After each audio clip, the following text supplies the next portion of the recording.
Greetings. Welcome to the 2021 State of the Transportation System Community Forum. I'm Chandra Frederick, Executive Director of the Polk Transportation Planning Organization, also referred to as the Polk TPO. We are excited that you have joined us. A year and a half ago, we would have invited our Transportation Advisor Network to join us in a centrally located meeting room to have a forum like this. But as we all know, a lot has changed in a year and a half. One thing we learned during the pandemic is that a virtual forum has the potential to be much more well attended than an in-person meeting. And if recorded, it can be watched later by those who couldn't attend the live meeting. While we miss those days of being in person, we are learning to capitalize on technology to spread the word and engage with our communities about transportation issues. Today, you will hear from Polk TPO staff about a variety of transportation issues. Ryan Kordick will talk about transportation trends, our most congested roadways, and funded improvement projects. Greg Scott will talk about cyclist and pedestrian trends, as well as strategies to improve safety in our communities.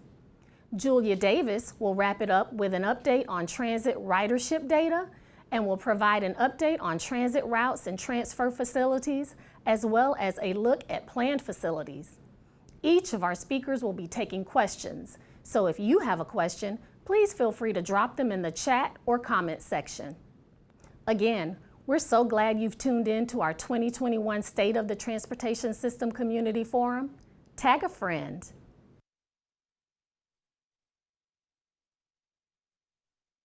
So good afternoon, TPO Transportation Advisor Network. I'm Ryan Kordick with the Polk TPO staff, and I'm here today to talk to you about transportation and traffic trends in Polk County, as well as cover some of the improvements that are planned on some of these roads that have some of the worst traffic congestion. Polk County has about 1,200 miles worth of roadways that we measure or track traffic on, and I'm going to again cover give you kind of an outlook and so you can see into how the traffic's looking on a lot of these roads, and try to take more of an objective look at that versus a subjective look at traffic. I realize if you're maybe you call central Iowa home, your idea of what traffic in Polk County looks like might be a little different than someone that lives in Los Angeles or New York City or possibly even the greater Orlando or Tampa area as it relates to Polk County traffic. So again, I'm going to try to stick to the numbers and also kind of hit on some of the trends too. Not just what the traffic looks like in Polk now today, but try to compare that to numbers that we had in Polk maybe 10 or 15 years ago and see maybe the areas that have gone up or down over the years. This is kind of a 10,000 foot level look at Polk County's traffic, and this is what we call daily vehicle miles traveled. This is kind of one way at looking at in a day's time all of the traffic, all of the miles that they travel on Polk County in one day. And you can see the trend going back to, say, the early 1990s and the way that looks and how it's played out over time, taking this out to the year 2018 when we had that's the latest, most available data that we had.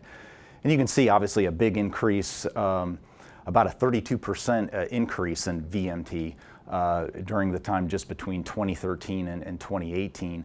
And we consider about 3% of the roads in Polk County, of those 1,200 miles, about 3% are actually heavily congested. I'm going to come back to that a little bit later in my presentation so you can see which roads those actually are on. In terms of average travel speed, this is another measure that we have. We don't have it on all the roads, but at least looking at the state highway system, roads like US 98, State Road 33, US 17, US 27, etc. We're looking at about a 49 mile per hour average travel speed on those roads. And then the freeway system roads, of course, like Interstate 4 as well as the Polk Parkway, you're looking at a travel speed of about 68 miles an hour, which is, again, very close to what the speed limit would be on those roads, which is probably between 65 and 70 miles an hour. And to start with, you know, this map, we've prepared this in the past. This shows Polk County down towards the bottom of the map, and then you can see the greater Orlando area to the west or left part of the map, and then the greater Orlando area off to the north and east side of the map. It's generally focused on the I-4 corridor, but you can see some of the traffic volumes, at least in 2019, and you can see that a number of roads in both the greater Tampa and Orlando area are anywhere from 2 to 3 times more traffic. Again, not a surprise there. This table just shows some of the roads and interchanges or intersections with the most traffic in the Central Florida area. Those include Interstate 275 just west of I-4, just west of downtown Tampa, looking at about 230,000 vehicles a day. Interstate 4 just a little west or southwest of downtown Orlando near State Road 535, about 2.25. And then you have State Road 408, or the toll road there in downtown Orlando, a little over 100, and then even State Road 54 in southern Pasco County as one of the higher roads in the Central Florida area. Starting to bring this a little closer to home, looking at Polk County traffic. This just shows some of the roads, and you can see the map here and some of the color depictions showing roads with the most amount of traffic, generally colors that transition from yellow, green on down into darker colors, and certainly reds are the ones that have the highest traffic in Polk County. These include, of course, Interstate 4, both on the east and western end of the county, upwards of 130 to almost 140,000 vehicles a day. US 27 south of Interstate 4, that's looking beyond Interstate 4, that's the most congested state road we have in Polk County right now, and the traffic volumes have been increasing steadily over recent years, and this is generally the area between Haines City and Interstate 4. Other roads to give you kind of an idea around the greater Lakeland and Winter Haven area include US 98 south of the Polk Parkway at about 45,000 vehicles a day. Cypress Gardens Boulevard in eastern Winter Haven about 37,000 cars a day. I said I'd talk a little about the trends in traffic. I'll have people that'll talk to us or say, well, I remember when the traffic was a lot less on this road, and traffic's gotten so much worse maybe in recent times. And so we have all this data, and of course you're looking at maps that show it, but we're able to kind of look, take the most recent traffic count data that we have and compare it, going back maybe 10 or 15 years. And what I have is several maps of the Lakeland, Winter Haven, and as well as Northeast Polk County that show the trend or the change in traffic over about the last 15 years. So going from 2019, looking back to about 2005. And this first map here just shows the greater Lakeland area, and the gray scale or gray or black roads show roads that have actually decreased in traffic volume. This was actually a little surprising before the data came out and we were looking at it. It was a little surprising to see, but you'll notice a number of roads in the downtown core area of Lakeland that have actually lost traffic in the last 15 years, and these include roads like Lakeland Hills Boulevard, portions of US 98 south of I-4 and north of the Polk Parkway, Florida Avenue, Memorial Boulevard especially, and even Wabash Avenue. I think a lot of this has to do with the extension of US 98 or Bartow Road up and around the downtown central business district of Lakeland. That's State Road 548, and it goes around downtown over towards George Jenkins Boulevard. And when that road was built in I guess the mid 2000s, that took a lot of traffic off of the roads in the downtown core of Lakeland.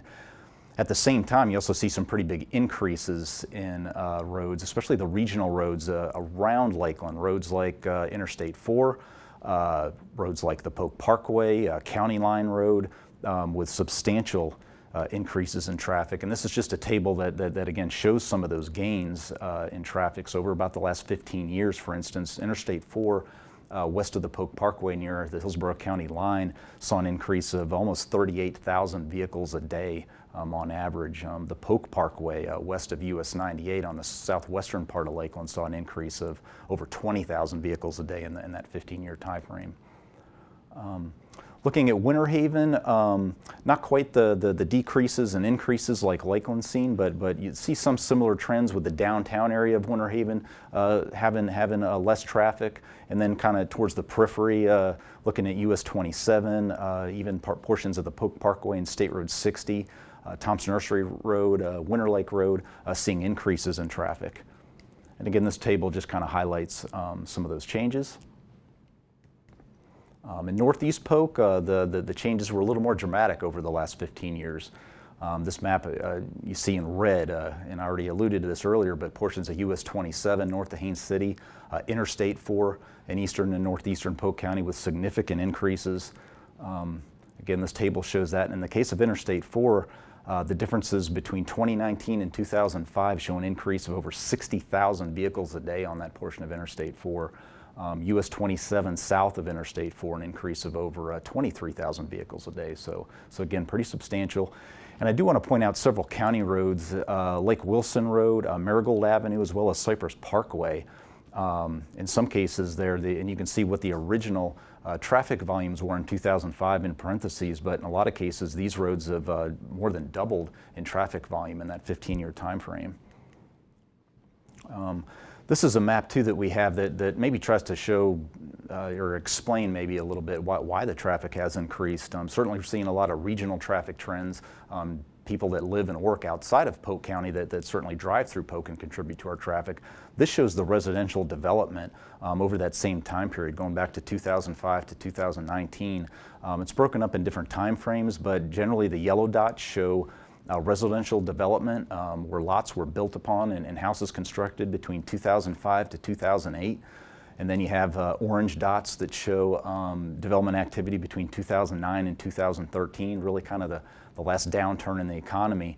And then when things picked back up again in 2014 to 2019, the red dots, you see the growth and really an explosion of growth. And certainly what I'll call the North Lakeland area, the South or Southeast Lakeland area, even Southwest Lakeland, Southeast Winter Haven, Northwest Lake Wales.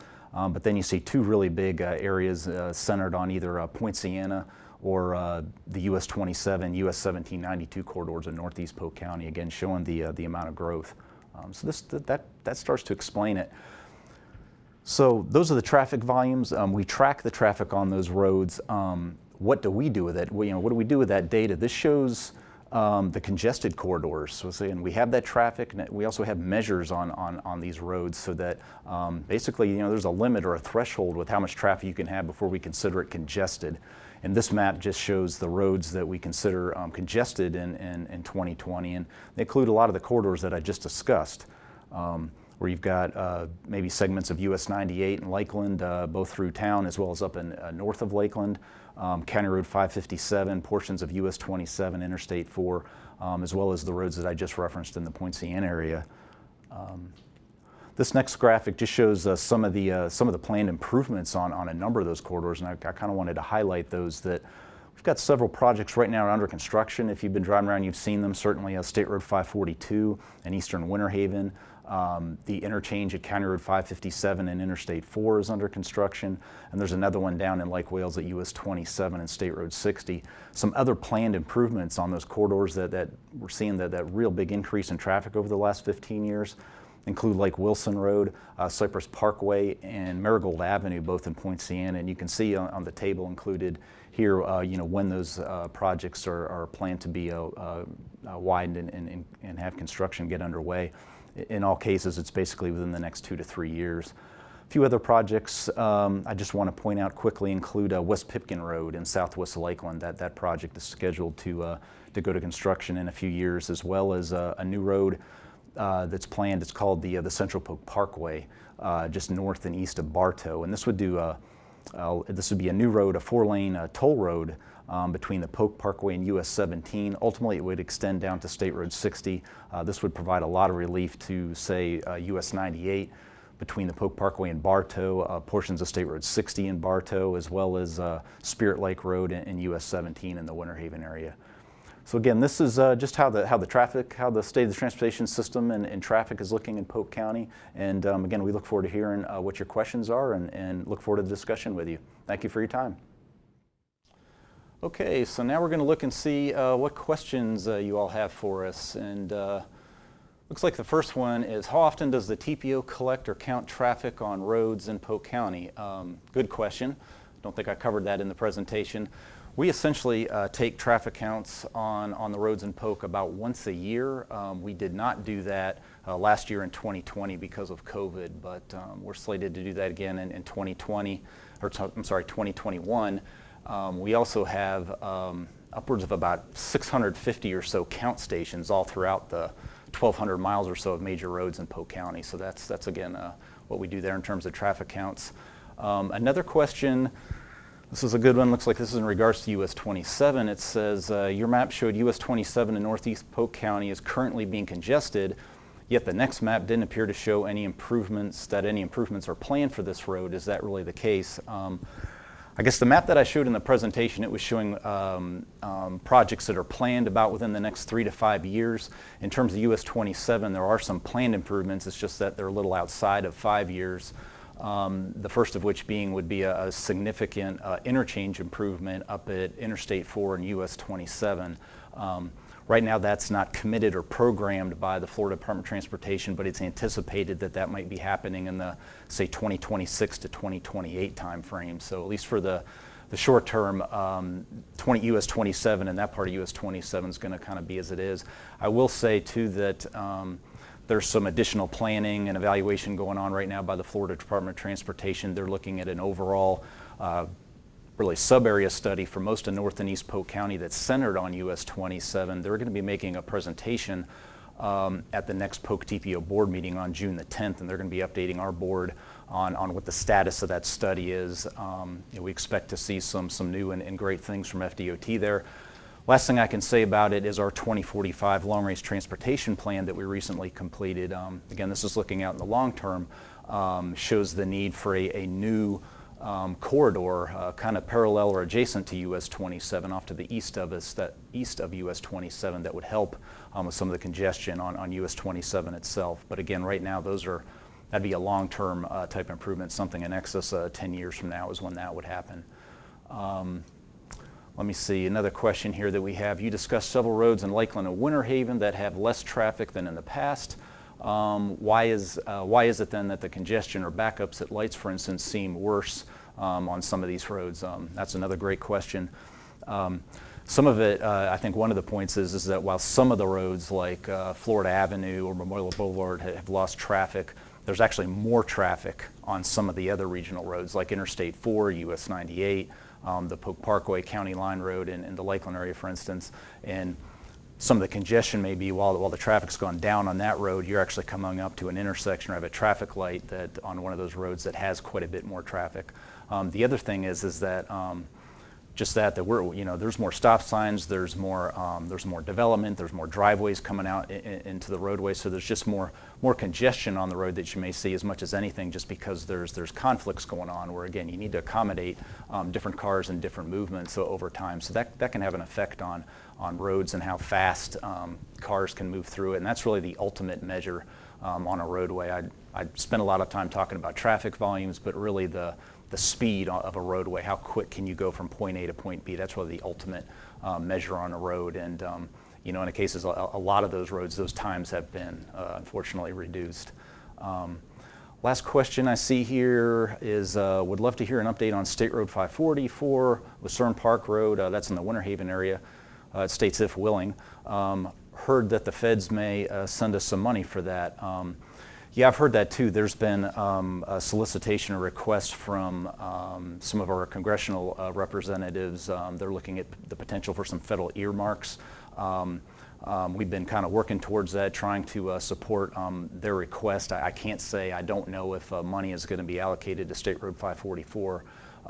Might find out maybe in the next few months if it is. I will say too, though, that State Road 544, this is the 2 to 4 lane widening of State Road 544 between Winter Haven and US 27 in the Haines City area, that is one of the top priorities of the Polk Transportation Planning Organization. So we continue to try to get state funding through FDOT to widen that roadway. So that concludes the questions. I'm just looking off camera here to see if we have any additional ones. It doesn't look like it. So the next topic that we're going to get into to trying to keep this moving is you're going to hear from Greg Scott with the TPO staff. He's going to be covering bicycle and pedestrian safety. And then after 5 or 10 minutes or so of him talking to you, we're going to come back and answer any other questions that you might have from him. Again, thank you. Thank you for continuing to watch us.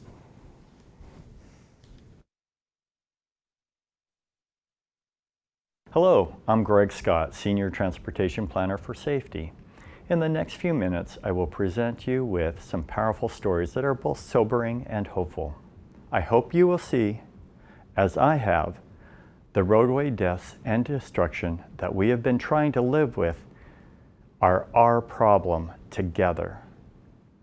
They should not be accepted because, one, nearly all other places like us, have much safer roads, and two, because experience has proven that we can choose a different, dramatically safer path when we put our minds to it together.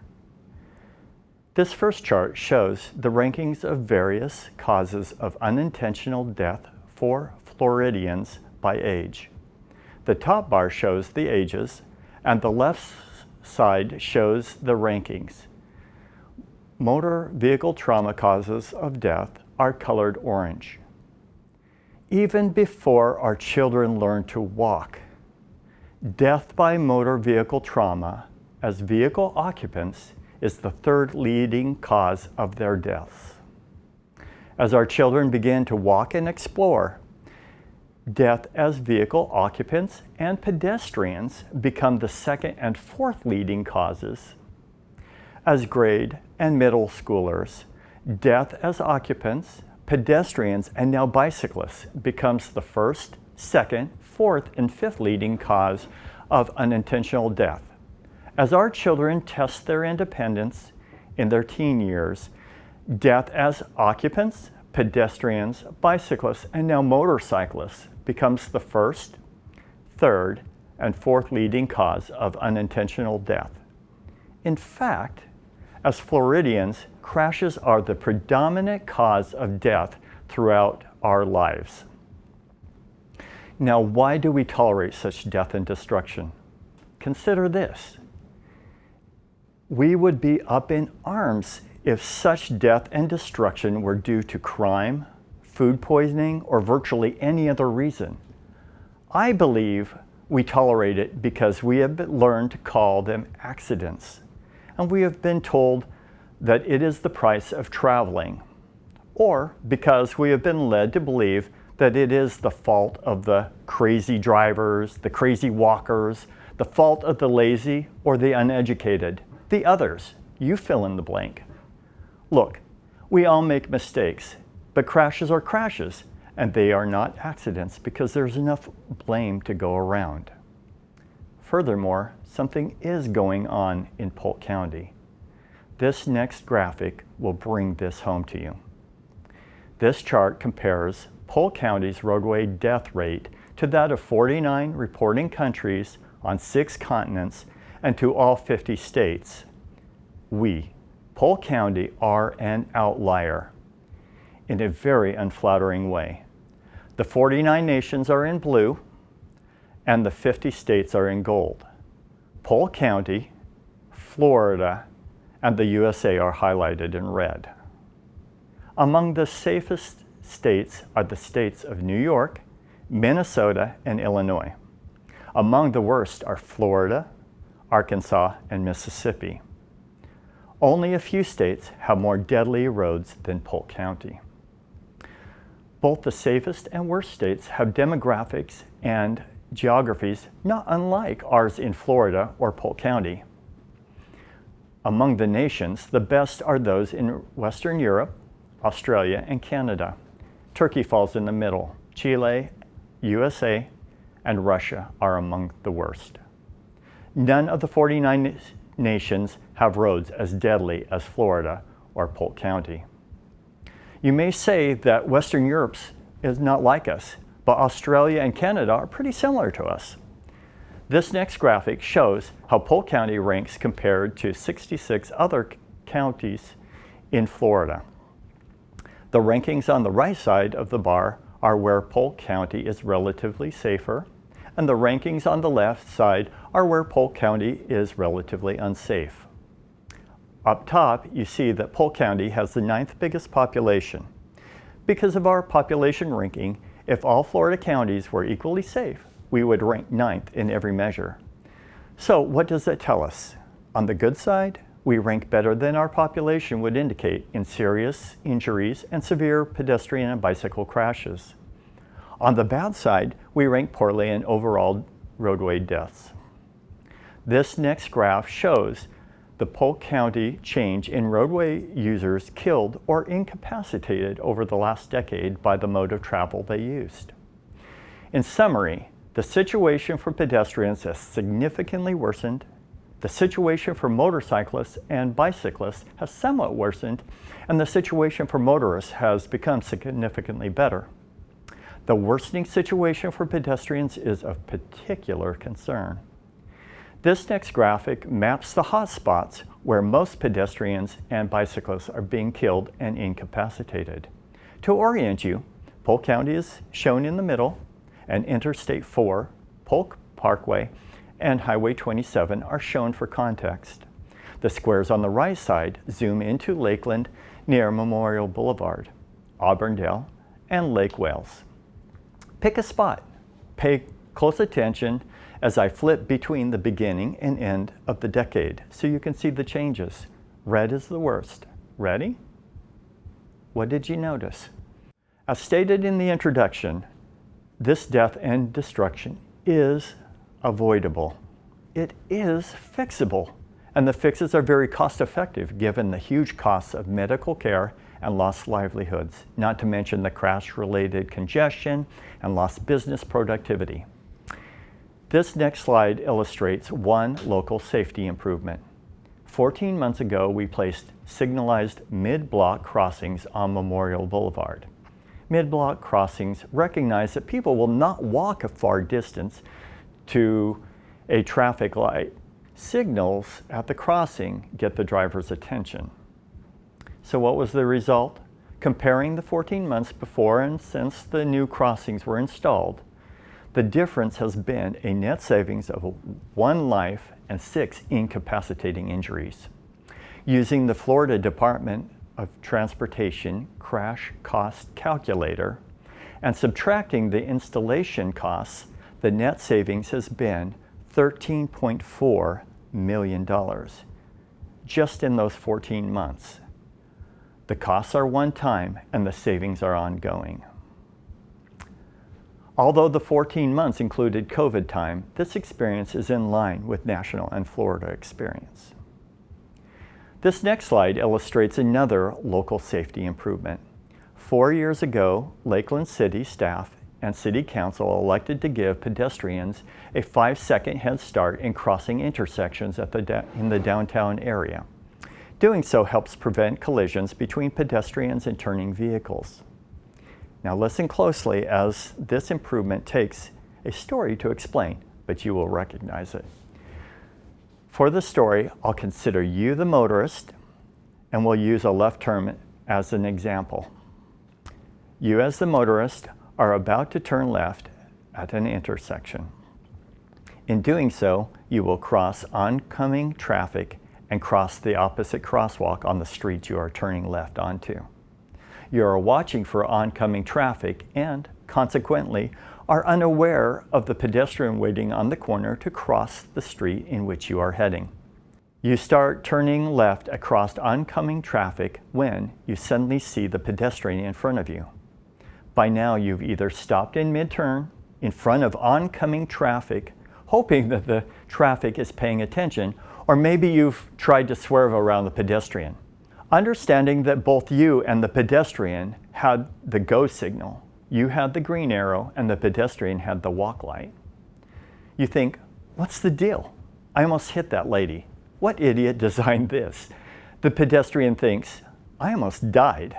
Maybe next time it would be safer for me to cross away from the intersection where traffic is coming at me from only 2 directions instead of 4. Side note, have you ever wondered why people cross the street just a bit downstream from the intersection? This could be why.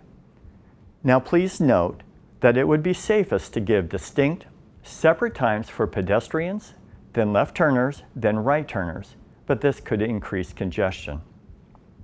The City of Lakeland's innovative safety improvement is a compromise between safety and congestion. It allows the pedestrian to get out into the crosswalk where they can be better seen by drivers before the driver starts to make the turn. What were the results of the extra 5 seconds? Comparing the 4 years before and after these improvements, Lakeland has avoided 1 simple and 2 incapacitating injuries while growing an active and vibrant downtown. The installation costs are 0, although the motorists are somewhat inconvenienced. Again, using the Florida Department of Transportation Crash Cost Calculator, the net savings was $1.4 million. Widely accepted and peer-reviewed national experience shows the following benefits for more common safety and quality of life treatments. Sidewalks make walking 60% safer. Installing bike lanes, even when narrowing travel lanes to do so, reduces crashes for everyone by 25%, while also improving pavement durability for road maintenance savings. They also give motorists more leeway in clearing the way for emergency vehicles. Installing street lighting at intersections reduces night crashes for everyone by 35%. This is particularly important in the winter months. I hope you accept, as I have, that the Polk County roadway death and destruction that we have been trying to live with is our problem together. It is truly unacceptable, and it is time to work together on a different path that affirms our value of life, our children, our neighbors, and our quality of life. If you share this belief, please contact me to volunteer with other residents. Thank you.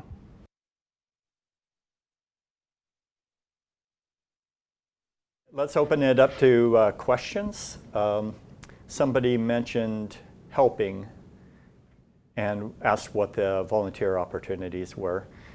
The Polk TPO is working with Polk Vision. It's a consortium of different agencies and businesses and volunteers, and they have a group that's working on bike ped safety, and there's opportunities now. In the past, they've done surveys of missing sidewalk gaps near schools. Shortly, they'll be working on increasing safety education in elementary schools and working on a few other things that's to be determined. Next question. Why are pedestrian crashes going up? Well, in the last decade, frankly, all crashes have just skyrocketed. They've gone up about 150%, whereas our population has gone up around 20%. Now, the rate of severe crashes has decreased somewhat. However, for pedestrian crashes, that has not decreased as much as for other modes of transportation. So that's why that one graphic that you saw showed pedestrian severe crashes going up while others were pretty much staying the same or decreasing. So what can be done to reduce automobile deaths, someone asks. So basically there's three ways we're approaching this. First is to reduce the events that cause those crashes and fatalities. And the second is to reduce the severity of those events when they do occur. And then thirdly, to improve emergency response. So for example, let's say a run off the road type crash, we would want to increase the shoulder width and also put in rumble strips so the driver doesn't drive off the road in the first place. Then we can try to smooth out any areas that's beyond the shoulder. If there's a ditch, try to pipe that ditch so that if the car drives off the pavement, then they can try to get back on. And then thirdly is those same shoulders can help cars get out of the way of the emergency vehicles and therefore allow the emergency vehicles to come and respond quicker.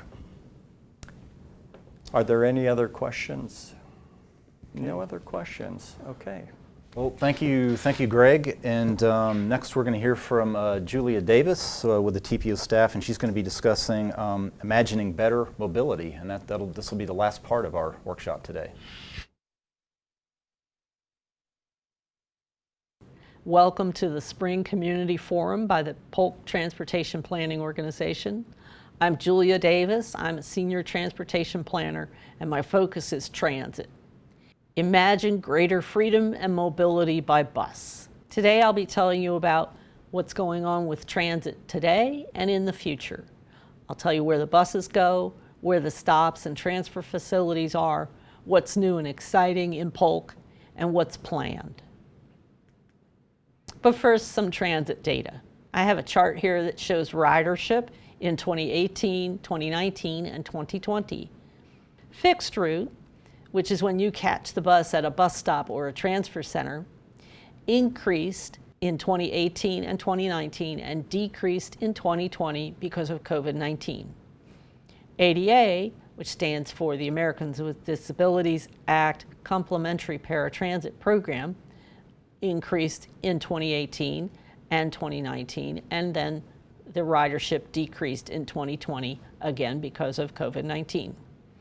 The TD program, which is service for people who are elderly or low income or disabled and have no other way of getting around, that service decreased a little bit between 2018 and 2019 and decreased a lot in 2020, again because of COVID-19. The reason that COVID-19 impacted the transit services is partially because in March last year, service was discontinued for a while we were all in lockdown. And then once lockdown was lifted on the transit system, then they had to conduct social distancing, which meant fewer people could board the buses each day. So that had an impact on trips and still does. So where do the buses go and where are the routes? Polk County is big.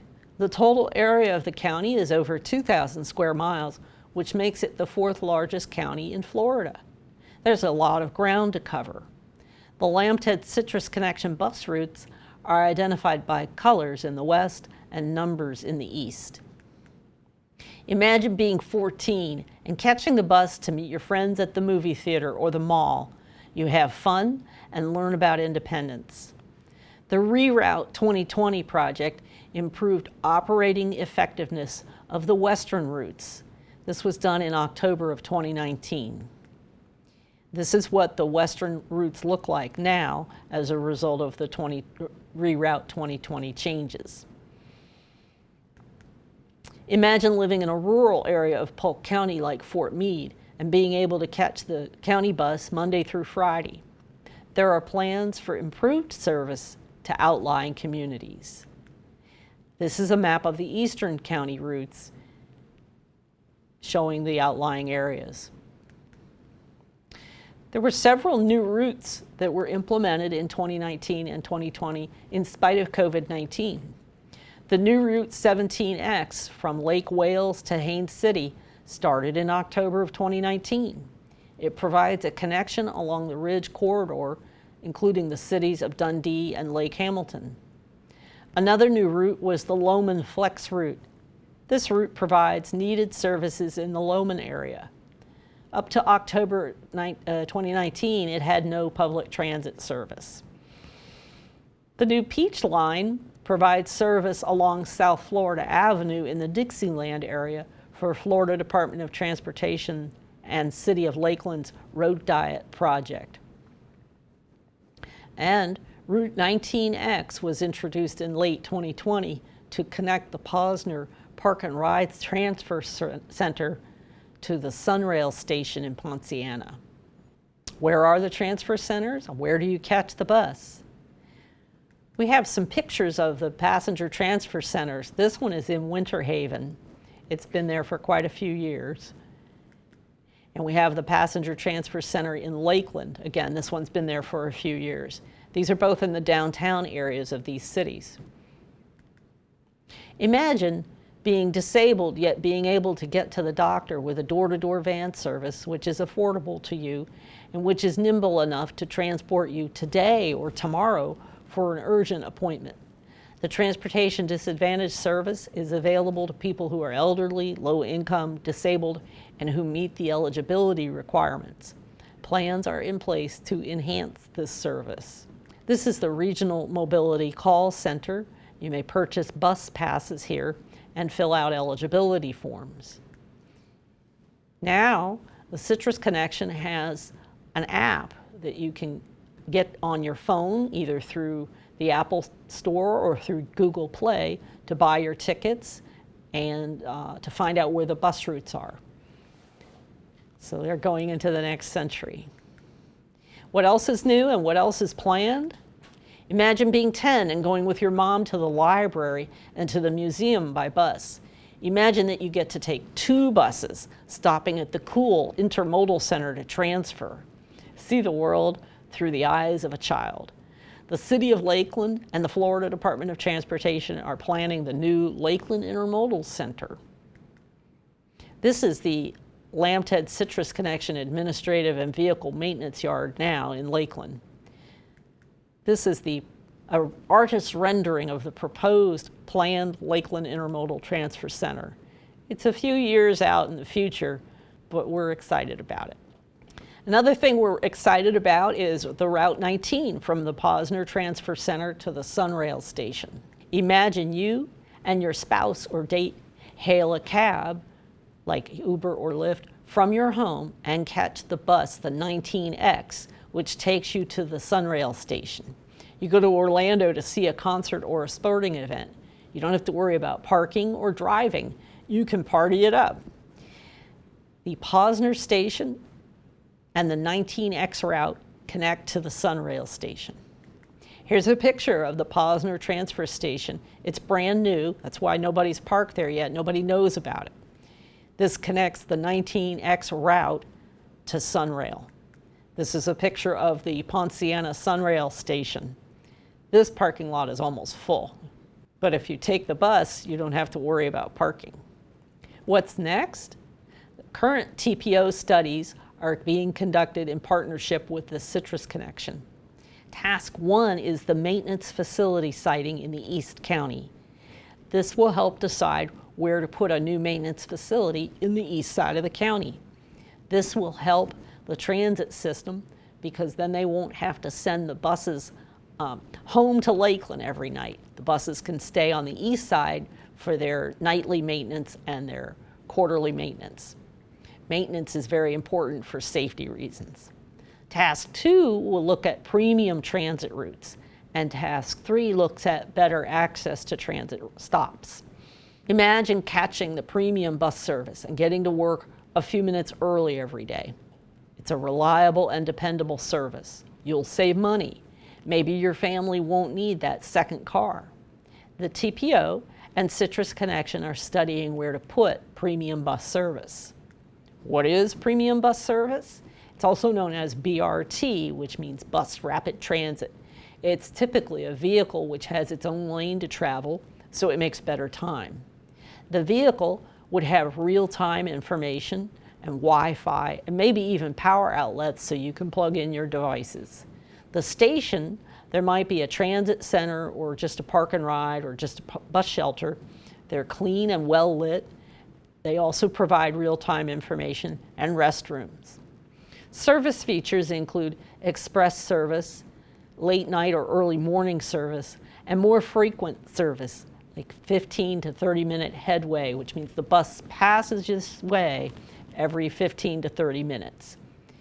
And it might serve extra purposes besides commuting, like activity centers and recreation and entertainment and religious facilities. We're also doing a study about better access to bus stops.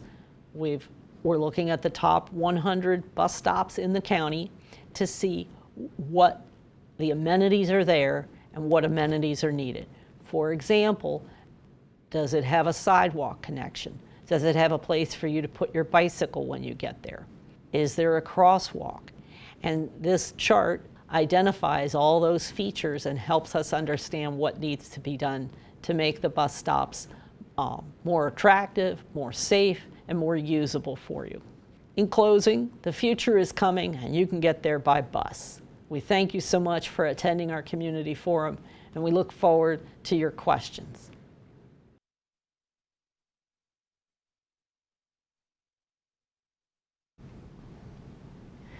Well, now let's see what kind of questions we have. How do I find the best bus route? How do I get a bus ticket? You can go to the Citrus Connection website. It's ridecitrus.com. How do I find out when the improvements are going to happen? We have planning documents. The first one is called the TDP, the My Ride Transit Development Plan, and it has annual updates. So these are posted on the TPO's website, polktpo.com, then look for what we do, then look for our planning documents, and then look for My Ride Transit Development Plan. You can also send us an email and we'll help you find things. When will Sunrail go from Orlando to Tampa? Will it stop in Lakeland? Well, that's a good question.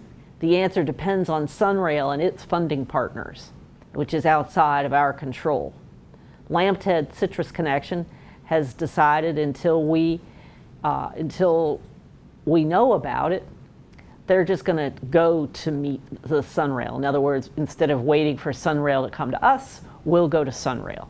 So that's why you can catch Route 19X from the Posner Park and Ride, and it will take you to the Sunrail station at Ponciana in Kissimmee. And from there, you can go to Orlando. It takes longer to say all of that than it does to do the trip. What is alternative transportation? That's any form of passenger transportation which is not a personal motorized vehicle. It can be shared vehicles, taxis or services like Uber and Lyft, bicycles, walking, or motorized scooters. Are there any other questions? Let's look. Again, I think that concludes the workshop. Again, we appreciate everyone watching us and the great questions that you've asked of us. If you have any additional questions or if you need any additional information, please comment in the below. You'll see a little place to do that.